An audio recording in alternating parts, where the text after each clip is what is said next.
So I released this short the other day, and it's doing very, very well, as you can see by the graph.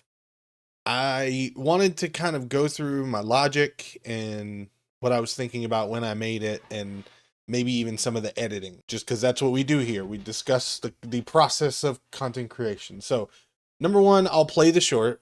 Divide this blue velvet cake into 7 slices. It gave me 9. I tried again, it gave me 9 again. We tried it with pizza, gave us 8 slices. Couldn't do it. There's probably not a lot of 7 slice circles in its training data. What else can't AI do? Now, I wonder if the shortness of it plays into the fact that it's doing so well, because when you look at the retention graph, I mean, it's pretty.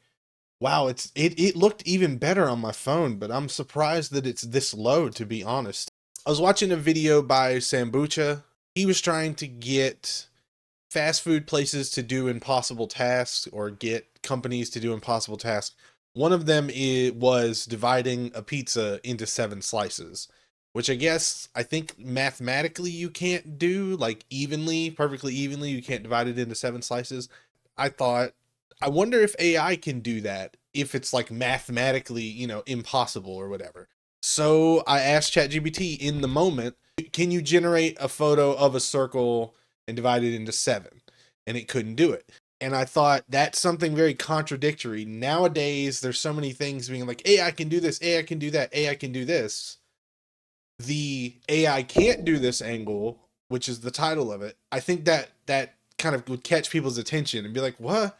AI can't do this. You know what I mean? Honestly, if I got more little quirky things like this could be a series of videos. What AI can't do, number 12 or whatever. Let's look at the editing of it. First off was the scripting of it. I had scripted it originally to say, AI can't do this task, and then I show you what the task was. But then I thought, why even say that? Why not just jump straight into it? Not only that, at the very beginning, there's something about shorts, okay, that I've learned is that there's 3 hooks that occur at the very, very beginning of a short, right when you first see that first frame. There's a visual hook, there's a text hook, and there's an audio hook. Now, this one, if we analyze just the beginning of this one, things AI can't do as a text hook, I think is really good. Trying to read, listen, and see at the same time, I think it overwhelms people. I'm not 100% sure. But we have the kind of colorful cake in the background. I really wanted to have some sort of a video of a robot failing or something right here, but I didn't, and I'm surprised it actually did as well as it did. But we've got that text, and I didn't just want to have it sitting there and disappear. I did want some motion, so I just have that. I'm gonna mute this.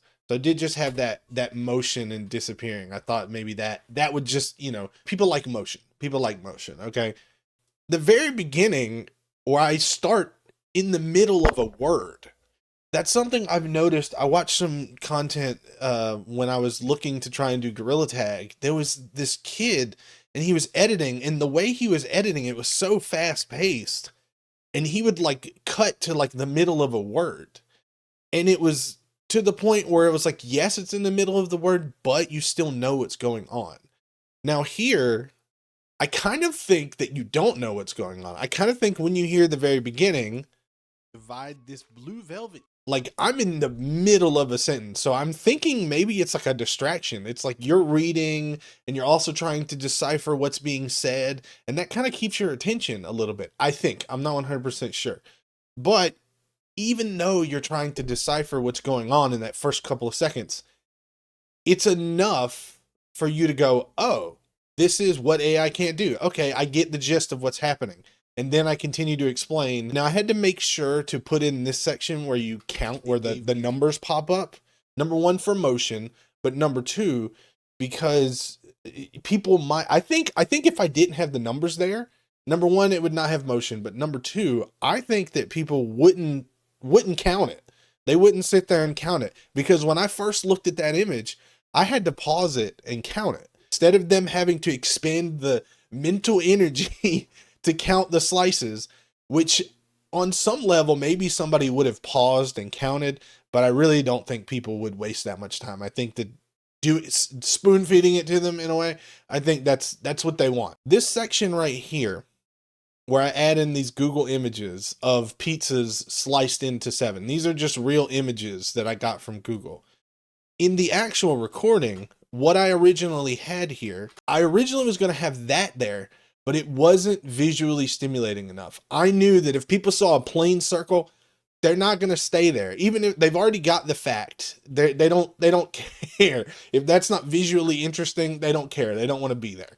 Okay, so I replaced all of that other extra question with the plain circle just with these images. And then at the very end, like I said, I wanted to have a video of a robot failing to kind of simulate, or to kind of say like AI failing. We ended up finding this one that I put at the very end of this robot knocking milk over and slinging it over as like a fail, you know? And not only that, I added this text in here with the question, what else can't AI do?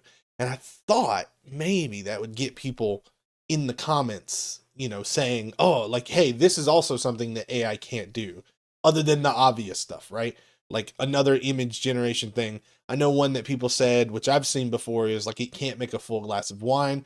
So my hope is that somebody would answer the question at the end, getting that engagement. You know what I mean? It's doing well on YouTube, but not so much on TikTok, which is a little bit strange. But you know what? A win's a win in my book.